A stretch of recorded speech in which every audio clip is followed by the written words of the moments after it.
an overview, like here's some really important things to be holding if you're going to be a facilitator, if you're going to be in mixed race spaces. How do we think about trauma? How do we think about power dynamics in our facilitation? And then we move to how do you prepare? What do you need to send? What do you need to think about for yourself? How are you thinking about agenda building? We moved into what happens during the meeting. And as Ashley said, we are now at, you have facilitated an amazing meeting. What happens now? So I'm going to go through a few slides and just do a little bit of talking to give you some framework. Again, we make these slides, they're helpful in the conversation we're having now, but we hope that they're a way for you to be able to be engaged in the conversation and not have to take a bunch of notes. So you can always go back to these and as places for information, in that your note taking is really just about how do you add some seasonings to, but the basics will be right here in the slide deck. So the first thing we want to talk about, what are the components of an elegant close? We live in a society where we actually don't practice elegant closing very well. Anybody who's ever had a bad breakup knows that, right? Like we just kind of end things, we flail, we don't know what to say, we don't know how to part gently. It's not actually built into our nature in elegant close, particularly in Western culture, in American culture. We just sort of like move on to the next. And as facilitators, we have a responsibility to think about how we close well, because we are taking people through a process that they're going to continue to do something with. Right? The idea is, how do we shepherd them through a process that offers them something? So the close is as important as what happens during the meeting, and we want to ground that. And so sometimes you'll hear the phrase reverse design, right? It's an opportunity to think about the close, and you start from the close and you design backwards. So you're having conversations with whomever you're facilitating, whoever's contracting you, whatever your medium to get to facilitation is. What do you need out of this? Do you need, like, what is it you need out of this? So that helps you think about how they're going to move forward. So do they need copious notes? If they need copious notes, you can't facilitate by yourself, because there's no way to take notes and facilitate by yourself, unless, I should say there's no way in the moment, but you could also do a lot of recording and transcribing. There are other ways to manage that. But if they need copious notes, you want to know that. If they need, some folks just need a closing conversation.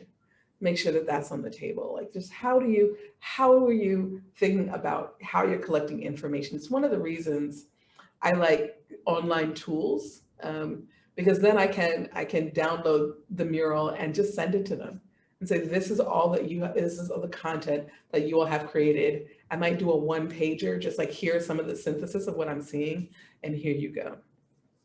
Because I'm not a fan of actually doing a whole bunch of notes at the end, unless I have to.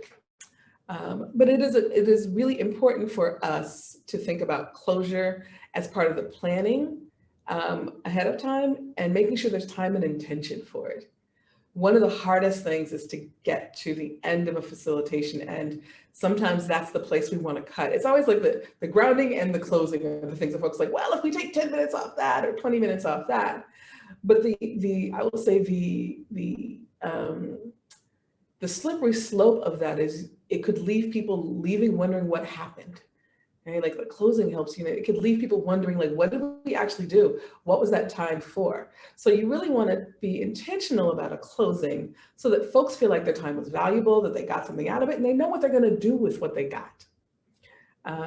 It's the handoff. It's the handoff from anyone who's done like community-based work. If you're coming in facilitators, even when we're part of a community, we're also often like playing a particular role. We want to make sure that the handoff is well, that folks know what they're going to do with whatever happened. And that's an important part of the closing. And as I said, you want clarity for everyone. You want clarity you want to make sure that you have time for a closing, to make sure that there's clarity for all the attendees in the room, for the folks who helped organize the facilitation or hired you, and for yourself. Because there's nothing, if you facilitated out for groups that you are not a part of, You may have gotten that email after something is over and folks are like, so where's the ... And you're like, oh, we never talked about that. Well, that's important. That's about, on us to really try and help folks clarify that as facilitators. So those are the beginning components of an elegant close. They take time, intention, and planning. And here's some after effects, after actions. And I love this idea of like sticking the landing, right? Like you've done all the tricks, you've done all the facilitation. What does it mean to land and what happens next? So again, you're always leaving time for closing. You're clarifying roles and responsibilities and timeline. So at the end of a facilitation, you're like, okay, in front of the room with everyone, you're like, so there's a body of folks who are going to do this. There's a body of folks who are going to move this forward. It sounds like that this group is going to come together again in 6 months, or it sounds like this group is going to come together again when there's a need to discuss ... right? Like, so it doesn't have to be prescriptive. It just has to be clear. And then, follow up with thank you notes and appreciations are always an important part of making sure that folks understand that the time you have spent together felt valuable to you, and that folks feel seen and heard, and that's part of how we move through.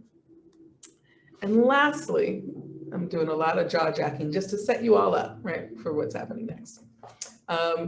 What happens in the post-facilitation? Oh, the post-facilitation survey. Sometimes folks call this a feedback survey. We try and back out of this idea of like feedback and look at what it is for transformation over evaluation. You want whatever you send folks at the end of the meeting to be valuable for the folks who are there. So you're not asking questions like, did you like this? Was this, even was this valuable for you? You want the question of, you had some goals, right? You had a purpose, outcome, and a process, right? Did this help you think about the way emergent strategy engages your work? How will you be using the facilitation tools that you've gathered to work with a group in the future? Like, these are questions that will also let you know as a facilitator that you have done your job, but it isn't just because you want feedback for whether or not you can do it better. You're really looking at transformative questions that promote synthesis, that deepen understanding, and help folks develop practical usage of what happened. Ideally, folks that keep these things short. I think that the part of the timing of it is about what makes it valuable to the people in the room.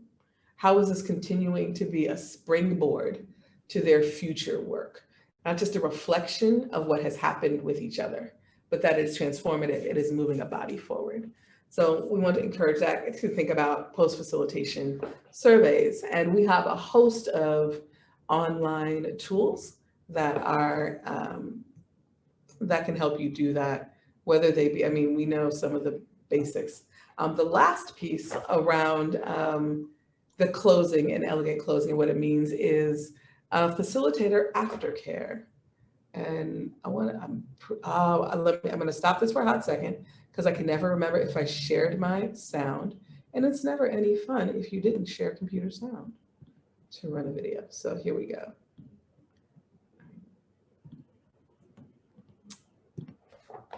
Relax, relate, release. Relax, relate, release. Relax, relate, relate. So if you are a child of the 80s in any way, you remember this, you might, and you've watched A Different World, fabulous historic TV show. You might remember that relax, relate, release, right? That opportunity where Whitley's just so tied up. And we didn't want to leave this facilitator training and not talk about how do you care for yourself. Make no mistake, some folks like to talk about work and the toll work takes on your body and your spirit and your mind in different ways. Like, I remember growing up hearing, well, how can you be tired? You're not a ditch digger, right? you know, this idea of like, that is somehow more taxing than what we do as facilitators. And I'm going to offer that if you look at the picture, what does it mean to hold the hand of everyone in that picture for hours on end? And that's just what, 5 or 6 people. We are often holding 30, 40 people at the same time. We're thinking about their individual needs. We're thinking about their collective needs. We're thinking about the way systemic oppressions are playing in the work. We have extended ourselves, our spirits, and our emotions in ways that deserve repair and restoration. And so facilitator aftercare is really important. And this is both in between like days, if you're facilitating multiple days in a row, you know, be sure you think about your aftercare every single day. And after you have finished an entire series, what is it you need? So what are your boundaries, right? Like, do you have, you know, sometimes we get invited to go out or to have dinner or, you know, what are your boundaries? When do you need, like, okay, like I can meet you for dinner, but only if it's after 8, because I need 2 solid hours of not talking to anyone, right? Like I need you find those for yourself, find what you need as part of your restoration plan. What is your emotional restoration? How do you bring yourself back to center? Because you have spent so much time thinking about the well-being of everyone in a place. Do you have a favorite song? Do you have some folks have their different crystal therapies that you can hold? How do you can do a meditation in a room by yourself? What does it mean to, again, after you have extended so much, begin to pull those pieces back? Because if you extend and leave them there, you will leave depleted, you'll leave tired, and you're like, facilitating sucks. You won't like to do it. Like, we want joyful facilitators. We want people who are facilitating who find it energizing and exciting. And part of that is understanding for yourself how to pull back in and what you have learned and gathered, not just what you have offered other people to learn and gather, but I know for me, every time I facilitate, I learn something about myself, I learn something about my practice, and I like to be in gratitude for that. Right? So I wanted to make sure that you thought about these kind of 4 things. What does it mean to plan for an elegant close? What are the components? How do you care for that? And how do you take care of yourself? And what do you do around this feedback that is so prevalent, this idea of feedback, which is, anyway, I won't get into a long story about feedback and where that comes from. Needless to say, feedback in and itself is not transformative. How you build and what you ask of folks is actually transformative. And with that, I'm gonna stop sharing and stop jaw-jacking. And Ashley is gonna take us into our next section. Yeah. So you have some time to think about for yourself, what is your process? What do you need as a facilitator? How do some of the things that we have shared help you build and strengthen your practice? Okay. So we're going to move into dyads.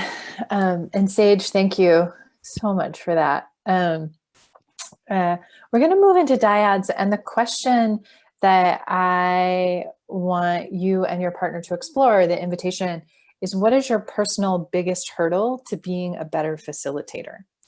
And so in your pair, and you'll get about 7 minutes, your job as the listener for somebody who's sharing is to actually invite that person to keep going deeper. So if you want to think about, as a coach, as a facilitator, how are you getting that person into a place of deeper reflection around what their hurdles are and what might be possible if they were to move through them? So you'll get about 3 minutes per person. Yeah. Sage, is there anything else to cue that up? I don't think so. If, as you are getting your questions and going deeper, we're going to spend a good bit of time today in questions. So they're leaving right now. Yourself, and that you have some questions to bring back to the larger group about your practice, and we can be in conversation about ways to. Cool. I think I preempted us by sending folks in after you, Ashley. That sounds like people stuck around to hear those last thoughts. Okay. So Ella, if you can just let folks know, kind of like, we want to, what time do we want to come back? Hold on, let me look at the. I'm back at 1:05, maybe? Is that no? Yeah. Yeah, 1:05. So if you want to let them know at 1 o'clock that they have 5 minutes left, or 4, let's do 4 minutes left. Great. And did we make it into dyads? Does everybody have a dyad or Looks like it. oh, here? Sorry, everyone has a dyad, and we have one triad. Okay. Because I think someone has audio with them. So there's 2 Miriams, but I think one of those just are audio. Can we pause the recording? Oh yeah, for sure. Why don't we ask folks to hold their questions, and then we'll do that in a Q&A section. Why don't we give them 2 minutes to write them down? Okay. 2 minutes to reflect. You want to do that then? Yeah. Okay. I think we have a couple folks who are just taking a minute or 2 to come back, but I Mhm. think almost everyone is back.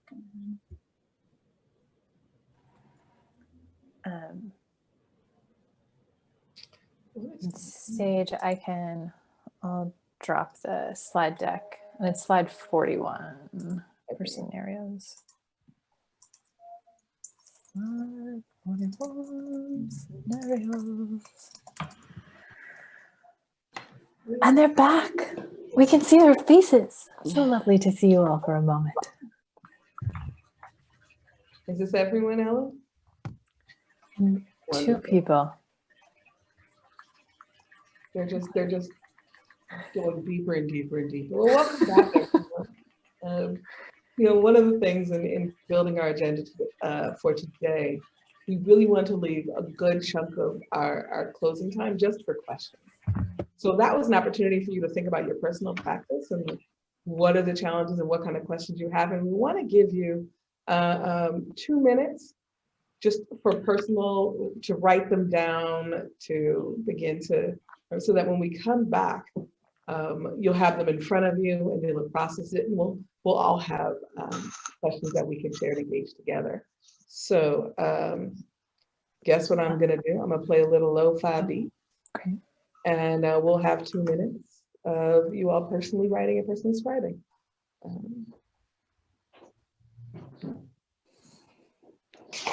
I'll also say music is a great way to keep time. So you don't actually have to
So I hope you had a little bit of time to begin to land some of the questions that you have around your facilitation practice, things that you feel like might be tension points or pressure points for you, or what we like to call your growing edges.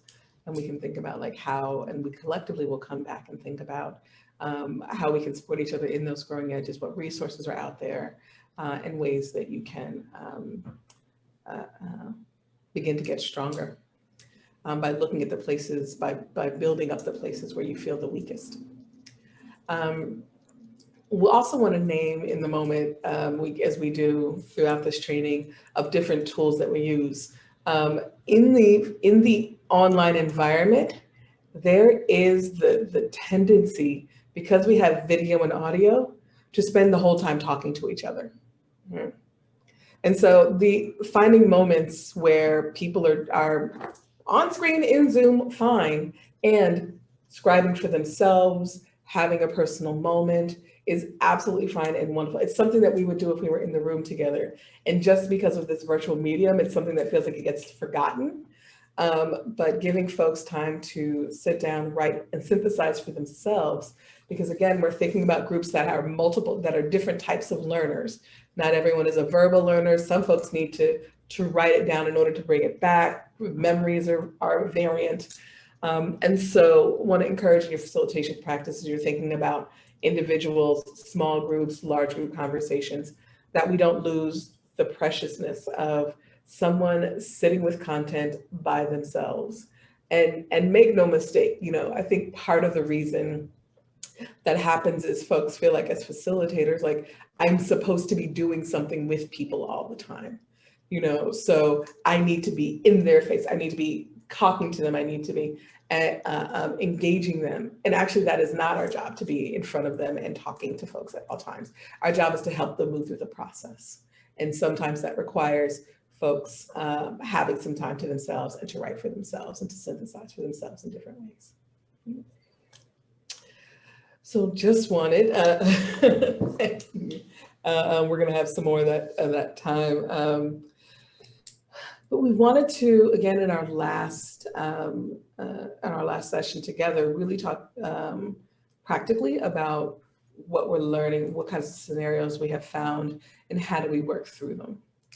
So we're going to go back to our scenario planning. Like last week, we shared 5 different scenarios and asked you to choose one and talk through as a group. And we're going to do the same process again. So you'll have the slides in there, slide 41 and we're going to break you into quads, I believe. So the person you were just with and another 2 folks will gather together. Again, that is a way to begin to build familiarity around with people. So you're not just randomly in a mix of a bunch of different people every single time. It can get fairly jarring, but that you get into a rhythm of talking to people and more people. So you get the added benefit of having the additional dyad. When you also have the comfortability of the person that you either just talked to, and I'm making assumptions that it was comfortability, and if it wasn't, great, you got 2 other people now.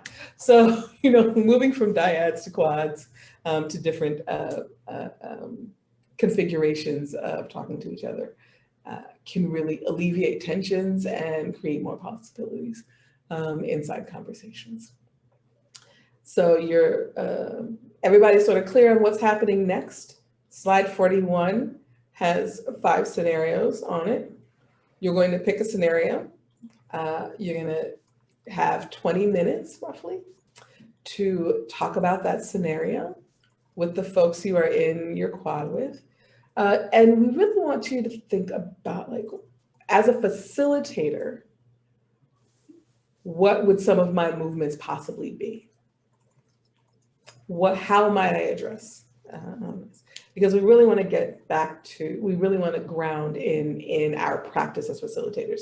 Sometimes the conversation can be like, oh, I've seen that person's problematic, or, oh, that's annoying, like all these things, but we want to spend some time saying, like, what would you do if you were standing in front of this room, or you were responsible for the well-being of this room? Right? Maya, are you good? You all right? Okay, just checking. Great. All right, then we are going to come back together in about 20 minutes, and we'll be together for the rest of the time. So again, this is a good place to land your questions, think about what it is that you like. Don't leave this training, don't leave our time together not having asked, right? Sounds like a plan?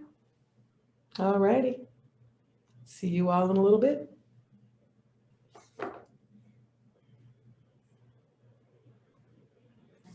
I'll just put those instructions in the prompt. Thank you. Yes.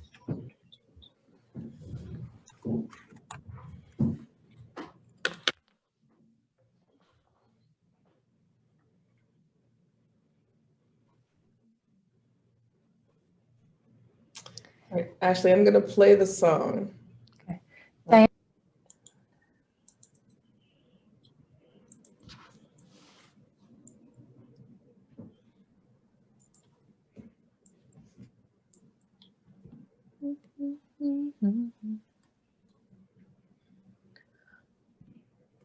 Welcome back, Maya. Thank you. Hi, folks. Welcome back. Welcome.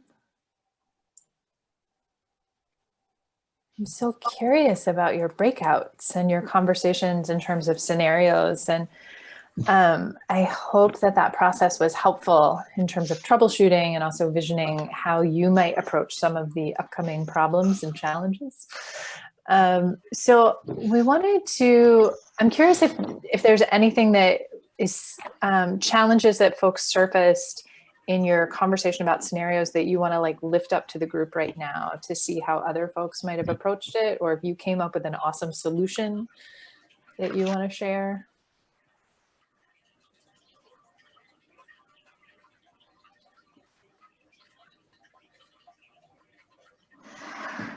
April, any highlights from your group? Oh, can you unmute? There we go. So I think we talked about two scenarios. We talked about the November 6, 2020 meeting and the multiracial virtual space. I thought it was interesting what came up in the multiracial virtual space conversation was the fact that one of the ways to help bring the conversation back to where or steer the conversation back to where it needs to go was by always falling back on the agenda. And I thought that was a really great strategy because I find myself uncomfortable sometimes, especially like with community events where people want to express themselves, but you don't want to just cut someone off who's like having a moment, but you know, you only have so much time to get things done. So I really appreciate the strategy of falling back on the agenda and just simply saying, you know what, this is great. I really appreciate this feedback and hope potentially we can find some time separately to discuss this further. But based on the agenda, we have to move forward with this next item. And I thought that was a good strategy. Can I add to that strategy? Because I think it is one that we do. It's a redirect, right? We do it all the time. It's a really great, you know, the tenets of principled struggle has the line, this may not be the container for that conversation. And in adjustment back to the agenda, think about whether or not you can find time. I mean, like, okay, so are there people who can help make sure that this conversation moves forward? Like, I'm just like, you don't want to leave it in the like, well, we'll get back to it sometime, right? As you want to make sure that you close that, because if not, that person is going to still sit there with it, right? So it's like, okay, so make a plan. We're going to get back to the agenda. That's a really important conversation. So maybe 3 or 4 people can hang around once we close at 5 o'clock and begin to figure out how that conversation moves forward. Now back to our agenda, right? Yeah, that's exciting. Yeah. I think I'm also building on that, holding the agenda and also holding the meeting agreements, especially for me thinking about in multiracial space and the handling of white folks at times. How do I go back? Actually, I think your audio is acting a little funny. Was that just for me or everybody? You have robot voice, I think. Oh, Yes. any better? I don't know what's happening. Not better. Cool. Oh, wait, yeah, you're back. Great. Internet. But lifting up both the meeting agreements and just naming that in multiracial space, especially thinking about the principles of tenets of principled struggle, that intention and impact piece, and where especially I find with my white folks needing to like hone in on that piece of it can be a helpful way of redirecting. So we wanted to open up the space and just see what burning questions you all have about facilitation that you want to make sure that are lifted up before you leave here. And so drop them into the chat box or just unmute yourself and ask.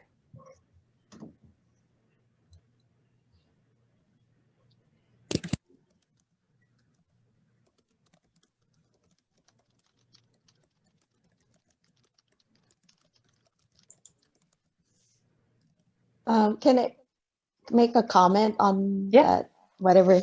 So I know in a previous session, you all had mentioned something about it's important to be present or whatever to like the attendance. And so like just kind of like that response, it's kind of like if they're really like in that scenario, if they're really feeling like, you know, whatever about the election and stuff, and then you want to be present and attend to what they're concerned, right? Like, how do you balance that versus like, you got to get stuff done, right? So that's a challenge because like, that's also something I deal with work. Like I want to have something done, but then also be aware and be attentive to whatever is the current environment that the participants are facing, right? So I don't know, I think one of like, I feel like it's kind of like a chicken or egg thing. Like, okay, you gotta, you know, don't just bulldoze over something just to get one thing done, you know, sacrificing their well-being or whatever, right? But at the same time, you know, you need something done. So like, I feel like that's a challenge. And I don't know, one technique that I've been trying to do to try to address that is like when I do check-ins with the participant, like every meeting I have a check-in. And so in that check-in, like it could be like people could release whatever they need to release so that they can become present, and then we could get over the things that we need to in our meeting, like the agenda items. And then sometimes the check-in question is just too long too, right? Like everyone responding. So like maybe there could be an option of like people just chatting in their responses. And then I didn't really know this, but as I facilitate, one of my coworkers who's also in the Zoom meetings, while we're facilitating, they also do this thing where whenever each participant share, they're also privately messaging them to respond to their answers. So it's not just me, the one facilitator that is, you know, just taking care of everyone, but I also kind of have like the secret co-facilitator underneath that is helping me push through. And even though I feel like I'm rushing, at least I'm creating different ways. So not just verbally, like if people are uncomfortable, like showing in a camera or with their voice, but at least even in the chat. But yeah, in the end, like it's kind of like hard. Like, what's important? Like paying attention to your constituents or the people you serve, like their well-being, or like just bulldozing because you need to get something done, which is important. We need to get organizing work done. So I don't know, I feel like stuck kinda. So I'm gonna bring that up. It's interesting, Diane, because I hear you saying you feel stuck, and yet you also offered up a lot of really great solutions in terms of parameters to help around that, of a check-in question, of having a co-facilitator that's like in the background doing care work and checking in with folks and being in response. So those are really great strategies. I will just offer, I facilitated a 6-hour meeting the day after the 2016 election, and people were crying, like started the meeting just weeping. And then there were a couple folks who were like, we're here to do the work, like kind of unfazed at what had happened. And we just took time. And I think especially as we move into this next phase of uncertainty, the necessity for us as facilitators to find that balance of forward movement and holding space for grief and uncertainty is going to become just more of a dance that's part of our work. And part of it is doing a temperature check with the group of like, are we ready to move into the work right now? What do we need to do to close this moment of creating space for folks to share, feel the feelings, acknowledge the reality, and then, okay, how do we shift back and put a button on that just for now in order to be able to move forward? Maria, what's your thought around this? Oh, it was a kind of a separate thread, but a little bit related, because I was struck by the wording of your question in the breakouts, because it was around the well-being of the room versus taking care of the room. And I was curious if you saw a distinction between taking care of participants and just caring for their well-being. Sage, what's your take? I don't know that I have a, I'm really curious. So two things that are kind of floating around, and I think, Ashley, you hit on it when I first heard your question, Diane. Diane or Diana? I hear Diane. Diane, right? Diane. And the first thing that hit me is remembering that we're not alone. We are co-creating this space with the folks there. So we actually don't have to make that decision, right? What we can do is put that decision to the body and help them move through making that decision, right? So there's a lot that, things like, okay, everyone, there's a lot going on in the room right now. Do we want to take 5 minutes and sit with this right now? Or would you rather, it's like, how do you make a chicken omelet, right? Or would you rather, move through and we can find some space later on to attend to what's coming up right now. Right? Like ask them, I'm a firm believer in ask them what they need. And then I think the other piece around the agenda, and I want to encourage releasing the preciousness of the agenda. It's important, but it's not precious, right? What is needed to get the work done well? Not just get it done, but get it done well, right? So you can get folks to the end of a process and they will have done what it is they said they were going to do. And, they will never want to be in rooms together again. They will never, they will go home crying, someone's, thinking about what does it mean? I ask myself that question a lot when I'm so like, how, not just are we going to get it done, but how we get it done, and how do we get it done well, because there's a, I don't know, depending upon where you live in terms of the conversation of capitalism, this question of time and how much time do you have or not have, or, this kind of push to get how to say that's part of what we can help folks unpack and release as facilitators, right? Like, oh, okay, so we thought we were gonna get to Z, but we only got to D. High fives, we got to D. What? We didn't even have D before we got here. Okay, so we need to figure out how we're gonna get through the next letters next time. But it is a place.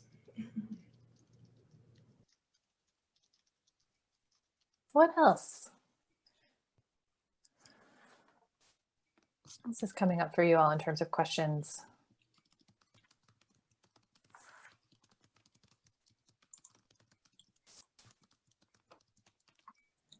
I see a question in the chat from Sopanara.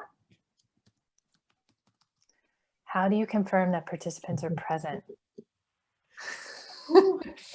In the virtual space, can you pronounce your name for me? It's Sopanarat. So Fanarat? Did I get that right? Close? Try it. Tell me again. Sopanat. Sopanarat. Yes. Okay. Thank you. Okay. Sopanarat. So like this for me, I will say one of the things I try and quickly do in meetings is putting folks into dyads or small breakout groups, because it's much harder to disengage when it's just you and one other person in the virtual space, or even when it's like 3 or 4 people. I will also just call people, like I did that earlier, of like, hey, also because I could see April. So I was like, April, tell me the thing. So, and sometimes I let folks know at the beginning of something of like, I'll call on you, like, because I want to hear your voices. But I'm going to let you know I'm going to do that.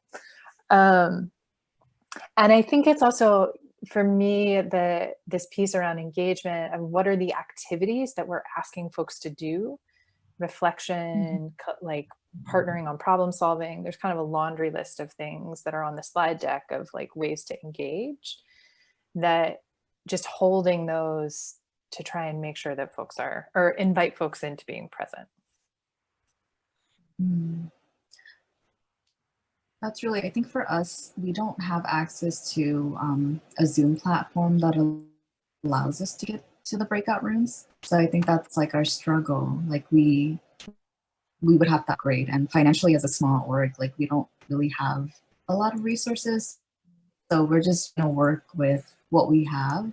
And I think for me, I would do, again, like check-ins after, like post meeting with the students to make sure like, you know, they're getting the content, that they're engaged. And oftentimes our youth live with their family and their siblings are like screaming in the background or something. So, you know, like sometimes they're not fully present because they aren't allowed to be, which I feel personally like I'm okay with that. But I also want to make sure like they're engaging in the meeting in the space.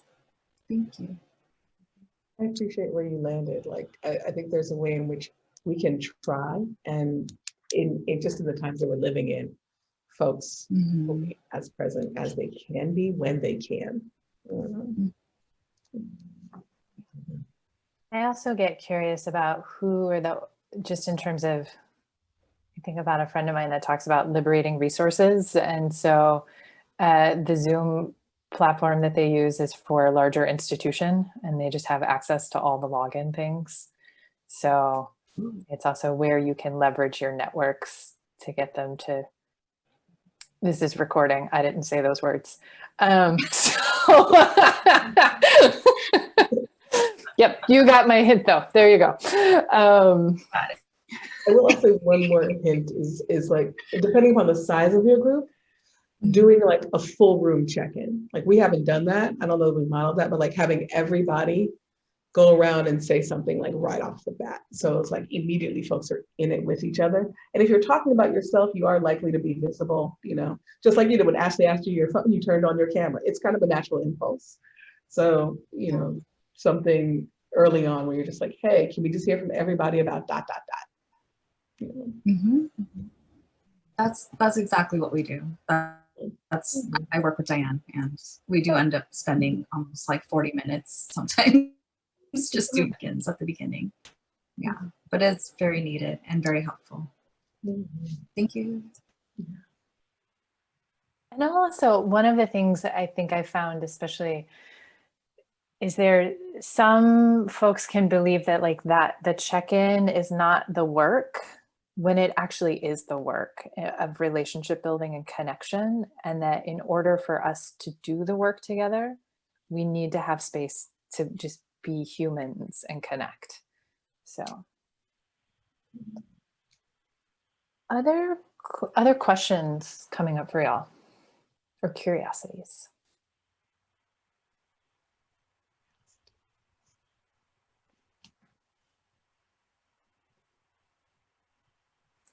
Our group had some questions. We actually took two scenarios and made one a little bit, which was the mixed racial group, and then the first one where two people are kind of sparring off at each other. Our group blended those two because we could see those two things happening. And something that one of the people in my group, Josie, said that I thought was really important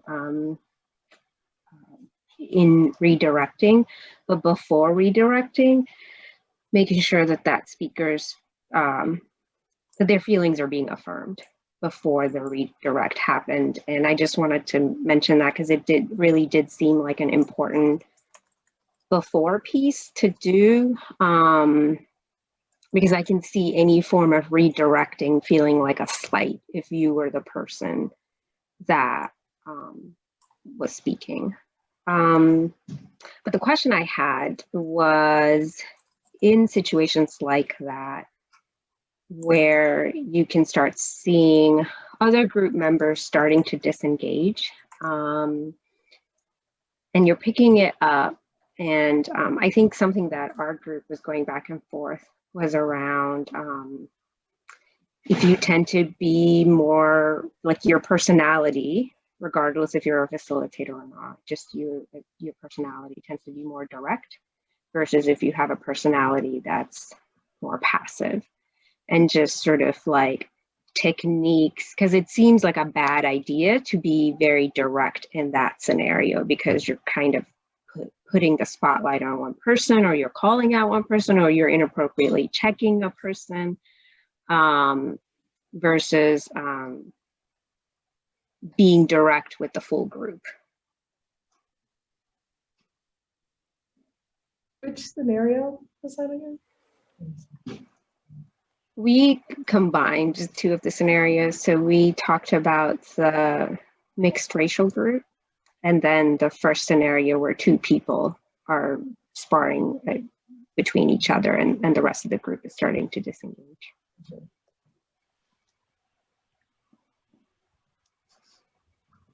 So my first answer is that, like, there's a part of why I asked that is I wanted to be clear when you said, like, what does it mean to put a spotlight on someone, you know, and you know, or inappropriately call them out.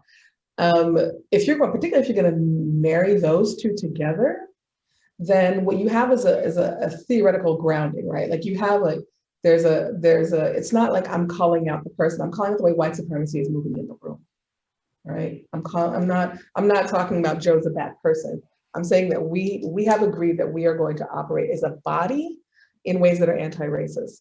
What we know is that white supremacy makes it feel like that we can absorb more and take up more space, and we want to right size to make sure that everyone has space in the room to share their ideals and their ways. So you're not just saying, so you're not calling people, like, never are you calling people out as a facilitator. You're not like you're a bad person, or you're not like, will you be quiet, or you're not, you know, you're always thinking about it. I mean, yes, we're asking you to be quiet and give it a reason, like give it a reason that is connected to the agreements that the body has committed to, right? That's because I do think it is appropriate, absolutely, to say to a person in a facilitation, hey, Carl, you know, do you mind taking a few beats and ensuring that some other folks have an opportunity to speak up? Because what we know is sometimes it's really hard for women of color to be able to find space to share their voices. And we want to make sure that this is a space where everybody has a voice and can be heard, and we can learn from each other. I mean, Carl could be an asshole and be like, no, he could, absolutely, you know? But that's just sort of a kind of brief. Thank you. And just I'll also name, for me, again, in the context of uprooting white supremacy, as a white facilitator, the points of intervention, I will say I take more liberty with being very direct in the kind of redirection or shutting someone down. Like in particular, I'm thinking about like some of the older white men in the rooms that I facilitated, where it's like, no, I'm just going to pause you, and we're going to like let some other people talk. But I'm also very conscious that is my privilege and my status as a white-bodied woman to handle that business in a way that is direct. So, but for me, it's important that that person stop causing harm in the room, and then I can check in with them on a break to be like, all right, here's what's going on. Sage, there's a question in the chat box of talking more about transformation evaluation, and we're also about at time. So where do you want to go?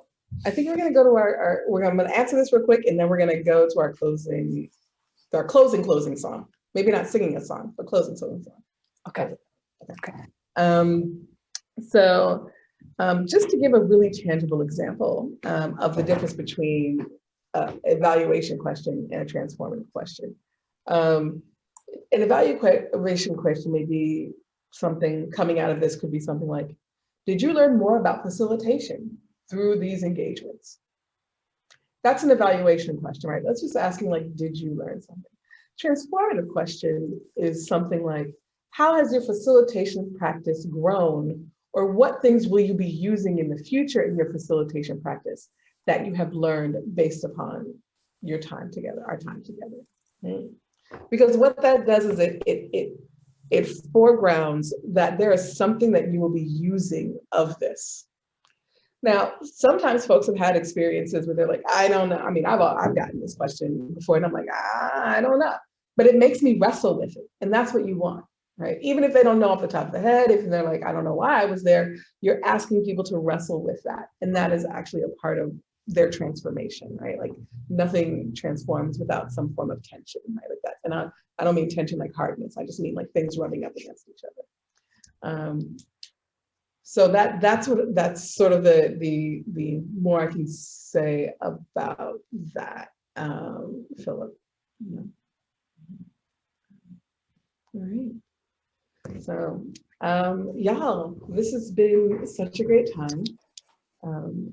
And there's some, when you work with bodies over time and you like, again, you find your own practice, there's certain things that wind up being a part of the work that we do. There's certain phrases, right? Like if we ain't eating, we ain't meeting. Like you bring food to meetings, right? When we used to be in person, like they're just things that you do. And when you get to hang out with two Southern ladies, we don't leave without song. We close things in song, and we're hoping to have a little time to teach song because that's an important way to bring folks together, but we don't have the time for that. So we're just gonna play a song and drop the lyrics in the chat so that you can follow along. And this is a song by some friends of ours. They're called Rising Appalachia. They're a beautiful sister duo.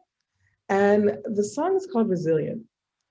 And we're gonna play that for y'all on our way out. So you can just remember that part of why we do what we do, part of why we're doing this facilitation training is this is important for the ways in which we transform the world that we live in. It's a deep, deep practice.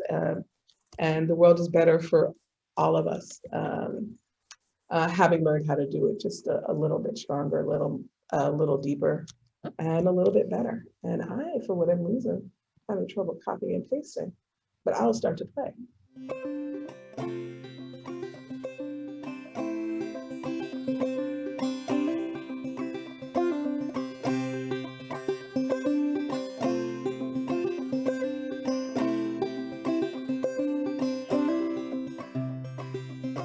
I am resilient, I trust the movement, I negate the chaos, uplift the negative.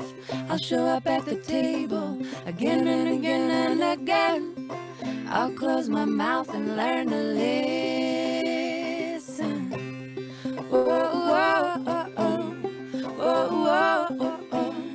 Whoa, whoa, oh, oh. Whoa, whoa, oh, oh. Whoa, whoa, oh, oh. Whoa, whoa, oh, oh. These times are poignant, the winds have shifted. It's all we can do to stay uplifted. Pipelines through backyards, wolves howling out fronts. Yeah, I got my crew, but truth is what I want. Realigned and on point, power to the peaceful, prayers to the waters, women at the center, all vessels open to give and receive. Let's see the system brought down to its knees. Whoa, whoa, oh, oh. Whoa, whoa, oh, oh.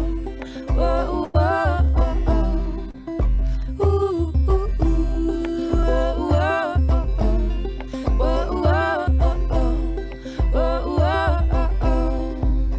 Ooh, ooh, ooh. Ooh, ooh, ooh.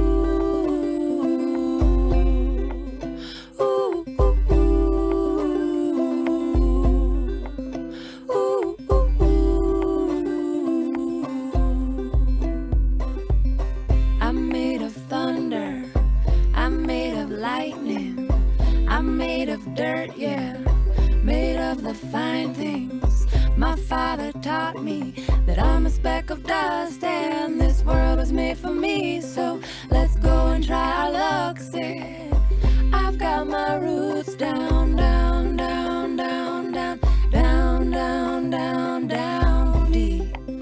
I've got my roots down, down, down, down, down, down, down, down, down, down, down deep. I've got my roots down, down, down deep. I've got my roots down, down, down deep. Thanks for hanging with us, everybody. Thanks, folks.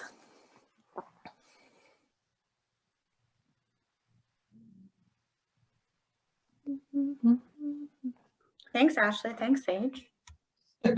Thanks, Ella. I love that song so much. I do too. Yeah. And especially the place where you like get to where you can let's make a mighty roar. Like when I teach that, I'm like, make a mighty roar, and it was like, ah! You know, it's like the best place. So good. Rather have time for folks to ask their questions, you know. So, Thank you so much. yeah, Thanks, Lena. Thank you for being with us. Mhm. So good. All right. Whew. Hey. We did it. Hey. There we go. SPARCC facilitation training. There you go. Like almost checked off the list. Just got to send a survey. No, this is good. This is good. This is exciting. And I think we got a really wide range of partners, like a really wide range in a good way. Like sometimes we only get our site lead folks. This was a lot of their partners, a lot of some of their smaller community partners. I loved it. And it sounds like I will wait, I guess, until we see the survey. But I think definitely some lessons learned from, like, I think people have enjoyed the lessons that they learned through the facilitation and thought about facilitating in some very new ways that are not like our typical SPARCC 4 mile high dominant culture meetings anyway. So I'll just say thank you to both of you, but and to Odin if he was here, but I just thanks. I've enjoyed this a lot. It's been a joy meeting you, Ella, and it's been a joy working with you. It's fine. I'll just never see you again. It's okay. One day. You would just dangle these great people, and then I'm like, let me follow you. And it's fine. It's okay. I believe in putting it out in the universe. Realignment. Yeah. Okay. Wow. Have a beautiful day. Well, we will see you all in a couple weeks for a debrief call. That'll be great. Hopefully we'll get results back before that debrief call would be great, just in terms of survey, so we can know what the feedback was. In the final email, I was also going to put all 4 recordings to folks. Great. Okay. That sounds awesome. Yes, Nick is editing the front end, but I like watch it and ask him to cut out very specific pieces. So we are awesome, because I think it's recording right now. Yes.